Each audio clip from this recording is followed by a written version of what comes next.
শ্রীরামকৃষ্ণের পরিবেশ চেতনা, প্রব্রাজিকা বেদান্ত প্রাণা, পত্রিকার 22তম বর্ষ, তৃতীয় সংখ্যা। কলকাতায় বাসকালে গদাধর উচ্চবিত্ত, মধ্যবিত্ত, নিম্নবিত্ত সব রকম মানুষের চরিত্রের বৈশিষ্ট্য, নগর সভ্যতার দোষ ত্রুটি, বাবু কালচারের মানুষদের ভোগপ্রবণতা, আচার আচরণ, চিন্তার দৌড় সব বুঝে নিয়েছিলেন। সে পাঠ তাঁকে চতুষ্পাঠী দিতে পারেনি। শ্রীরামকৃষ্ণের জীবনের যে মহান বৃত্তের ছক তখনই কাটছিলেন জগদীশ্বরী, ঝামাপুকুর সেই বৃত্তের একটি অংশ মাত্র। এরপরে শুরু হলো নতুন ইতিহাস। ইতিমধ্যে রামকুমার বিদায় আদায়ের সুবিধার জন্য ছাতুবাবুর দলভুক্ত হয়ে চতুষ্পাঠীর শ্রীবৃদ্ধির চেষ্টা করেছেন। জানবাজারের রানী রাসমণি মায়ের নির্দেশে দক্ষিণেশ্বরে গঙ্গার তীর জুড়ে 54 বিঘা জমির উদ্যানবাটি কিনেছিলেন কুঠিবাড়ি সমেত। উদ্যানের আগের নাম সাহেবান বাগিচা। পরে সুপ্রিম কোর্টের অ্যাটর্নি জেমস হেস্টির কাছ থেকে যে জমি নেওয়া হলো তার চেহারা আজ আর কল্পনা করা যাবে না।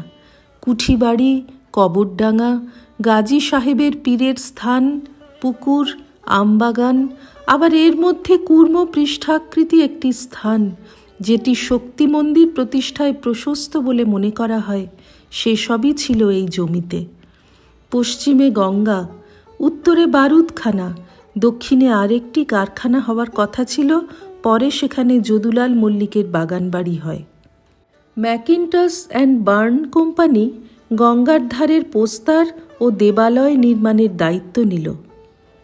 10 বছরের মধ্যে মন্দিরের সঙ্গে সঙ্গে উদ্যান গড়ে উঠল। চারদিকে ফুলের বাগান, বিশেষ করে গঙ্গার ধারে বড় বড় গাছের সারি। দূরে পঞ্চবটির জমি ঝোপ জঙ্গলে ভরা। মন্দির ছাড়িয়ে উত্তরের দিকের চেহারা তখন অন্যরকম। বেলতলা, ঝাউগাছ, পুকুর এবং মন্দিরের দুটি প্রান্তে নহবতখানা।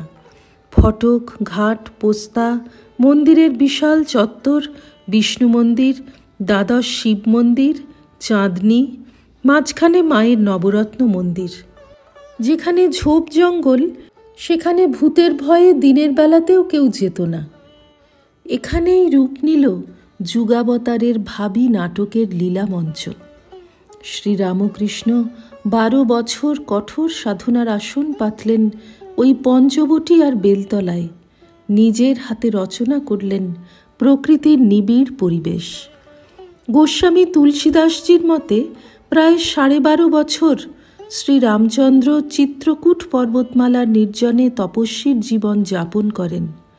বহু ঘটনার সাক্ষী আর সৌভাগ্যে পূর্ণ সেই পুণ্য তীর্থক্ষেত্র আজও বর্তমান।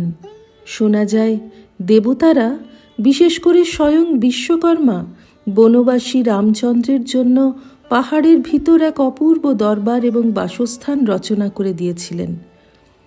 এবারের লীলা ঐশ্বর্যবিহীন, তাই দেখি পরিবেশ সৃষ্টির কাজে নিজেই হাত লাগিয়েছেন শ্রীরামকৃষ্ণ।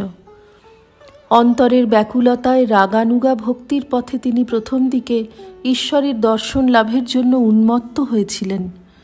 বৈধি ভক্তির পথ ত্যাগ করে ধ্যান, ভজন, প্রার্থনা আর আত্মনিবেদনে দিনরাত চলে যেত।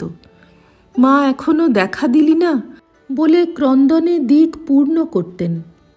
জগদম্বার দর্শন লাভের পরে তার মনে হলো তপস্যার জন্য উপযুক্ত স্থানের খুবই প্রয়োজন, কারণ মন্দির প্রতিষ্ঠার পর সংস্কারের কাজ তখনও চলছে এবং পুরনো পঞ্চবটির গাছের নিচু জমিখণ্ড ভরাট করে দেওয়ায় যে আমলকি গাছের নিচে তিনি ধ্যান ধারণা করতেন সেটি নষ্ট হয়ে যায়। শ্রীরামকৃষ্ণার্পণমস্তু। নিবোধত আজকের পাঠ আপনার ফোনে রোজ পেতে চাইলে সাবস্ক্রাইব ও বেল আইকন দুটোই ক্লিক করুন। রামকৃষ্ণ ভাবধারা প্রচারের সঙ্গে থাকুন। এটি একটি ফ্রি চ্যানেল।